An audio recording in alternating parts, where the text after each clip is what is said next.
দেখুন, আমরাও সোশ্যাল মিডিয়ার মাধ্যমে এই নিউজটা লক্ষ্য করেছি, দেখতে পেয়েছি এবং তৎক্ষণাৎ ডাইরেক্টরকে আমি নিউজটা ফরওয়ার্ড করি এবং আহ, আসলে ব্যাপারটা কি তা জানতে চাই।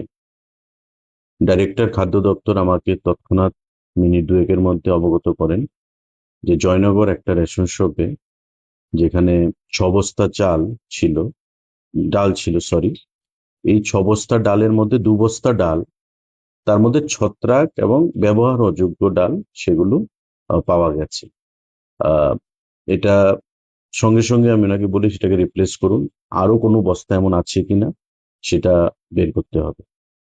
এবং আমাকে উনি আশ্বস্ত করেছেন যে উনি নির্দেশ প্রদান করেন যে যদি এমন আরো কোনো বস্তা পাওয়া যায় তবে সেটাকে শনাক্ত করে তা নতুন ভাবে, নতুন বস্তা ফ্রেশ ডাল যেন সেখানে প্রদান করা হয়।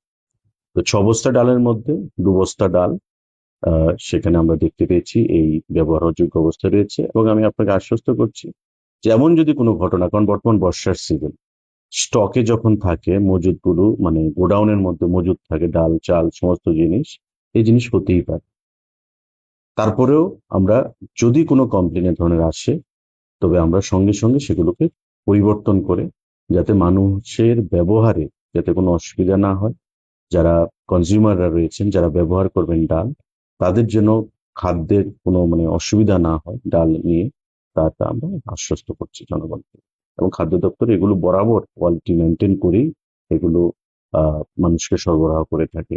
কারণ যখন সাপ্লায়ার ডাল প্রদান করে, আমরা কোয়ান্টিটিটা সম্পূর্ণভাবে, তার কোয়ালিটি নিয়ে আমরা সম্পূর্ণভাবে ওয়াকিবহল, এবং কোয়ালিটি যথাযথভাবে এটা বুঝে নিয়েই সেই ডালকে গ্রহণ করা। এখন যখন এটা রেশন শপে যায় গোডাউন থেকে, অনেক সময় রেশন শপে যেতে দেরি হয়, গোডাউনে থাকে। আপনারা জানেন এখন বর্ষার সিজন, বৃষ্টি বাদল চলছে চতুর্দিকে, তো স্বাভাবিকভাবেই চেপে থাকা অবস্থায় বর্ষা যখন অক্সিজেন ফ্লো থাকে না, তখন এটার মধ্যে অনেক সময় ছত্রাক জন্মাতে পারে।